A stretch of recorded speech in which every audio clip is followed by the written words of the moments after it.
2 years ago, Xbox admitted defeat.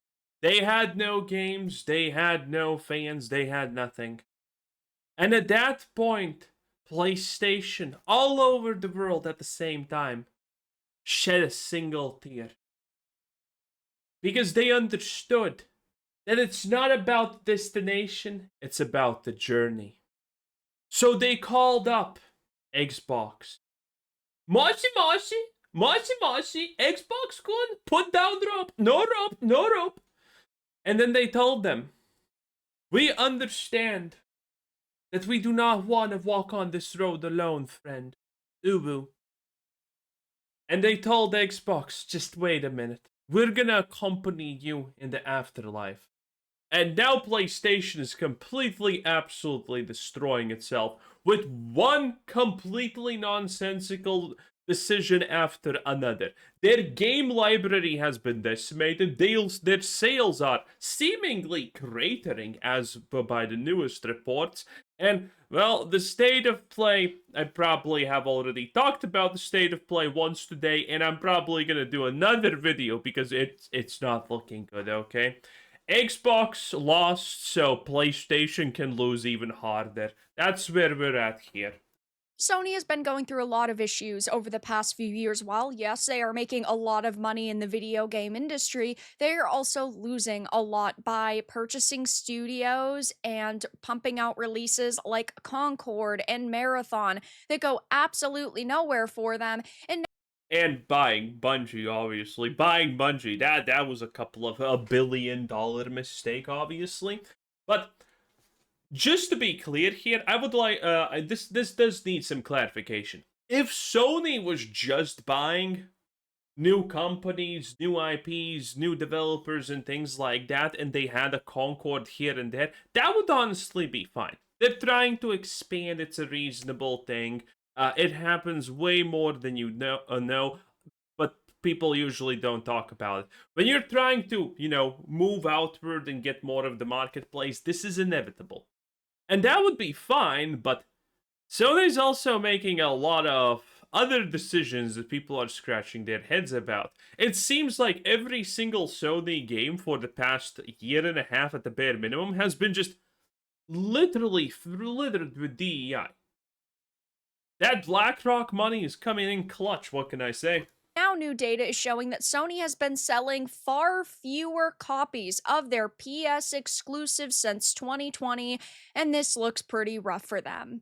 I have a few different things to show off, but before I get into the topic, if you enjoy the content I create, check out the links in the description, join the community in my live streams, and consider supporting through Patreon or YouTube memberships. Now, this Just like the video, boys. Like the video right now. Takes less than a second. It greatly helps out the channel, and I appreciate it. Thank you for everyone who does so. Do it now! This is due to a few different reasons. First of all, this decline started when they started focusing on live service games. Second of all, there are quite a few. Wait, was Suicide Kill the Justice League's also Sony's? I think it was, right? It was, I think. Less first party releases, and so because development times are longer due to budgets being bigger and they need to basically spend all of that money and put all of that content into the game, it means that the releases just at a single studio are really stretched out. Look at what's happening to Naughty Dog. The last game that they released was The Last of Us Part 2 in 2020, and their next game, Intergalactic the Heretic Prophet, doesn't have an official release date yet. We've heard speculation about 2026. Yeah, and just remember that Heretic Prophet is gonna be an absolute Neil Druckmann chosen one fiesta, as we all know. He's going hard with that one. Religion is gonna be the whole theme of that game, and guess which one is the bad one?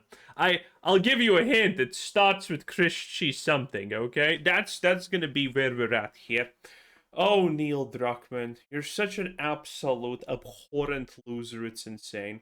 I'm glad everything you love is turning to ash right before your eyes. I'm actually extremely happy. Not just happy. I adore that. And other than that, Sony also has to deal with Bungie. Bungie? It's bad, okay?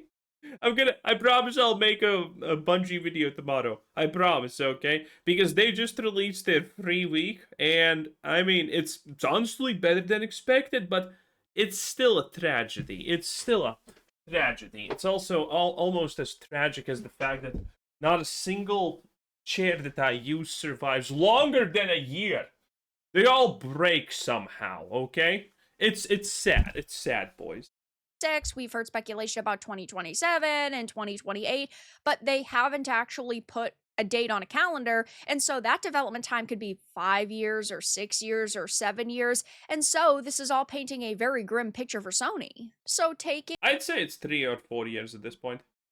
to the first article that I want to reference, it's from Insider Gaming. It says PlayStation's first party sales collapse paints a picture of concern. In a recent data deep dive, it was explained that between fiscal year 2020 and 2024, PlayStation's first party software sales plummeted by 30 million copies. The sales figures peaked around 2020, with the label securing a whopping 58.4 million first party sales within 12 months. By 2024, that figure collapsed, falling to around 29 million. Wait a minute. This is. Wait, no. How is that even possible? Sales plummet by 30. Oh, because. Okay. Dude, they have lost more. What is that? 66% roughly? They have lost 66% of their sales. Not judging by this number, by the way. The next one. The next one's not a number. Within 12 months. By 2024, that figure collapsed, falling to around 29 million, hampered by a poor release slate and massively underperforming games like Concord. It's relatively easy to explain some of these numbers, but with PlayStation's next State of Play arriving later today, which, by the way, I will be live streaming on the channel, folks are wondering what else the Titan has. It's bad. In the bank. And we do know that they have quite a few games on their upcoming release slate, like Wolverine, for example. Like I mentioned, Intergalactic, the Heretic Prophet. We know that they want to try to release that Horizon Hunters Gathering game sometime in 2026. Hunter's Gathering is gonna be an absolute disaster. I have covered it extensively. If you don't know what it is, go just write in Hunters in my YouTube search bar. You're gonna see it is a disaster.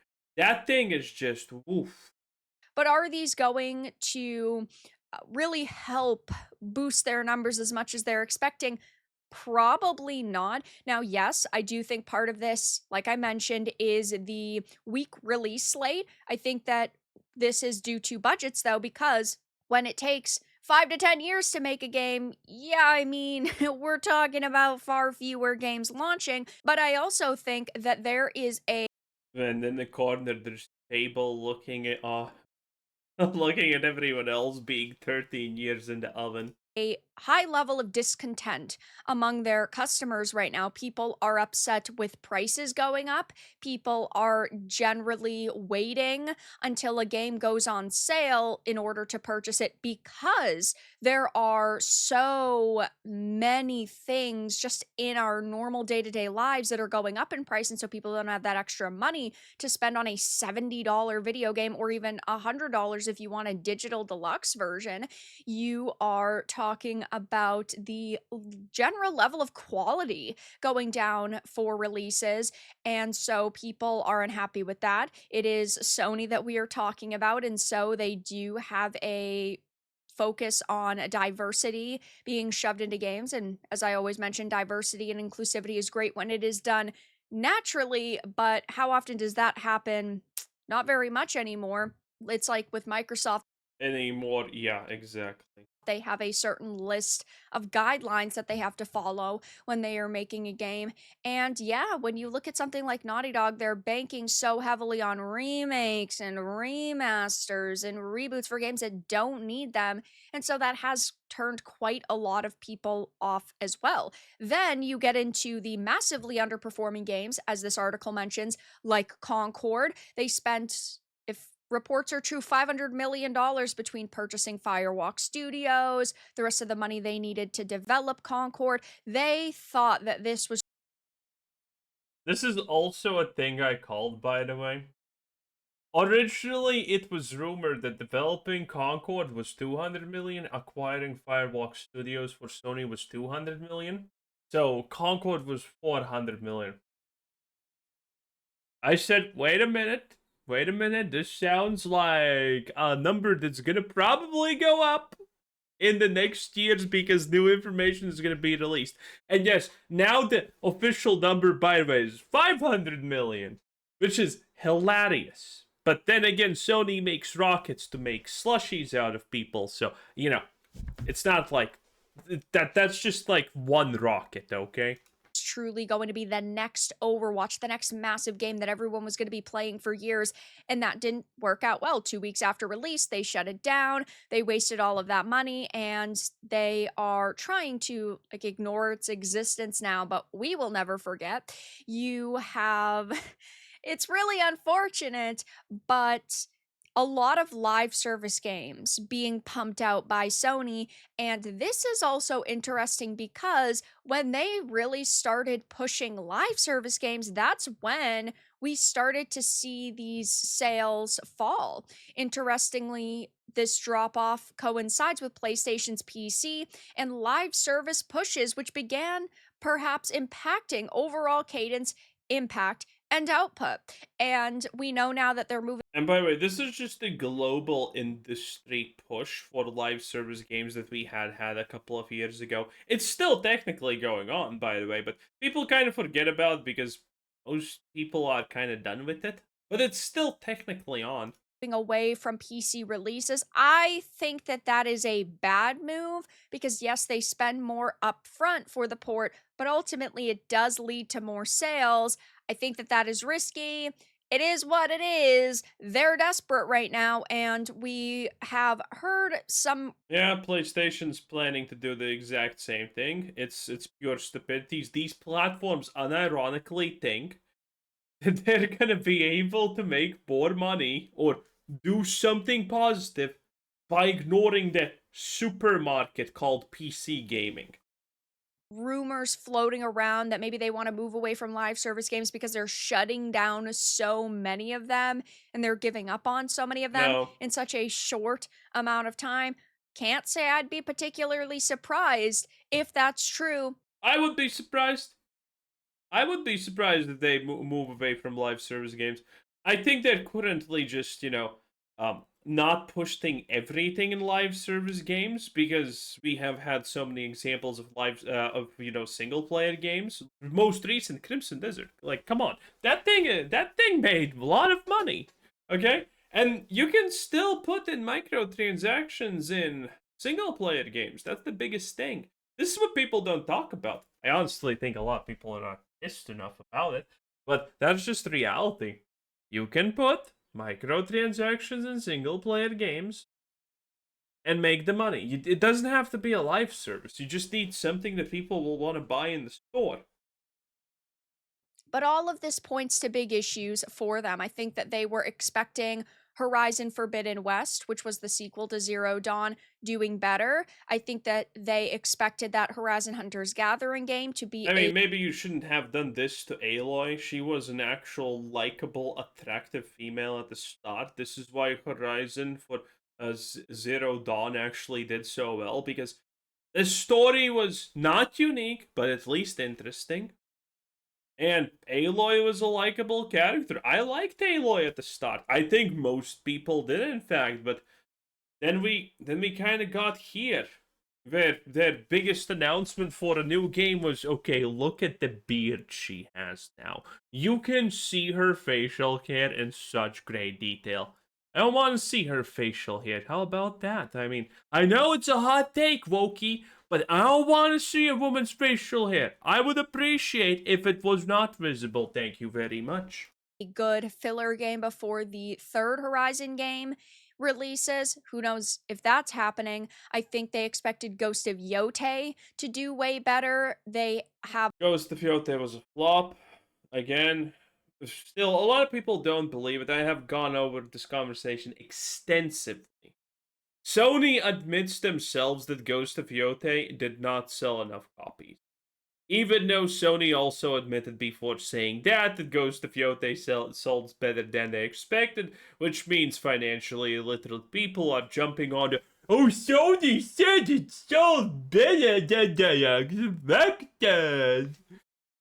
Yes, because Sony's expectations were probably really, really low. Because Ghost of Yotei did honestly perform better than I expected. Admittedly, it's still garbage, and Sony nowadays kind of tries to ignore the Ghost of Yotei's existence in general, which is fucking funny, but still. Stopped announcing sales because clearly these games are not selling the figures that they wanted. And I'm not saying that game sold 0 copies, obviously it didn't, but when you see the success of Tsushima, they probably wanted it to do way better, and it didn't. And sure, they have had quite a few big hits and big. Yeah, the too long didn't read of why Ghost of Yotei is a disaster is when you actually look at the sales data and compare it in time periods and, drop offs and potentials and things like that. Ghost of Yotei needs roughly something. I don't remember what was the number. I did the math on this. But it was something ridiculous. If Ghost of Tsushima never sold a single copy ever again, Ghost of Yotei would need something like 10 to 30 years to sell the equivalent amount of copies that Ghost of Yotei did. If that's even possible, honestly.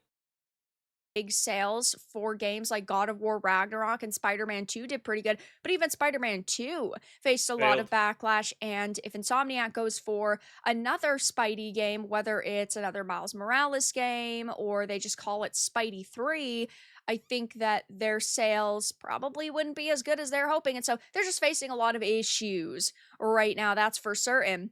And there are several threads about this on X, and a lot of them are filled with people saying, what the hell did you expect? Sony PlayStation, no one likes these characters, no matter how good the game is. Turn the boat around now and make some serious male protagonists. And look, I love female protagonists in my games, but I also do want masculine. Same. I have been saying this for years. If I could get a hot female protagonist, I would just ditch all of the male protagonists in a heartbeat, okay? I'm one of them. I want flawed characters, men or women. I don't want women to be girl bosses. I love a female character that supports a male character but provides wisdom and helps that hero feel. You know what? Yeah, that's a very good thing. And you know what's the most ironic part? We actually had a game like that and it completely crashed. Because you know which game was that? Indiana Jones and the Circle of whatever, I forgot the name. But that Bethesda game, yes, I'm not even joking. Because everyone expected Indiana Jones to be horrible. And granted, the gameplay was absolute mush to be nice, okay? The gameplay was horrid. But the story? Dude, we got people from Bethesda in rainbow shirts with 15 different mental illness pins coming up and saying, this is an Indiana Jones game for modern audiences. And then the story is the most unmodern thing ever. The story wasn't woke at all. It honestly was a breath of fresh air how actually good and reasonable and human the male and female interactions were. Indy was Indy, and the females in the game were also nice people. They were likable. They were really good. Again, the gameplay was complete garbage, though. But it wasn't even woke. Yet it got marketed by Bethesda themselves as the next coming of DEI. Like, holy shit. Courage, and I think that those female roles are missing right now. Look at, let's say, Tobey Maguire's Spider-Man 2.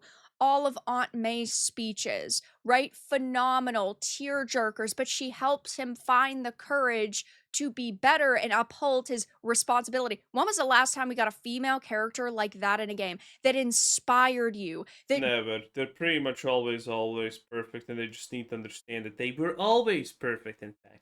Anyway, that was very dark. 10 out of 10. Have a nice day. Bye.